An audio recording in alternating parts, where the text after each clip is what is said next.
Yeah, the cost of windows varies pretty greatly in 2025, partly depending on the material you're looking for. So the three most popular types of window would be a vinyl window, fiberglass window, or wood window. And depending on, kind of the bells and whistles and what features you're looking for, can vary that pricing a little bit. But vinyl typically is the most cost-effective way to do it. And there's actually been some great advancements with vinyl windows.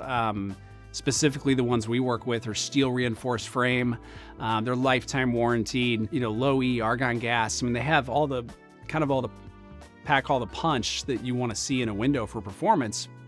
But some people like fiberglass windows. So the Marvin Essential fiberglass window is a fabulous window. It's super strong frame.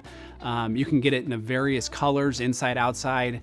It's a thinner frame, so you tend to get more visibility, more glass.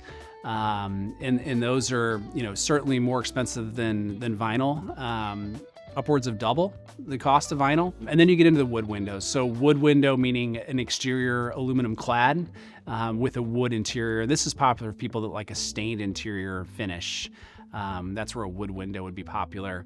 And those can tend to be the most expensive of the three. So I think it's probably fair to say, depending on what you're looking at, cost for replacement windows, low end installed somewhere in the $750 to $800 per window range, up to you could spend $3,000, $3,500 per window if you're going for the full bells and whistles, different colors, stains, simulated divided light grids, specialty glass, blinds between the glass, things like that.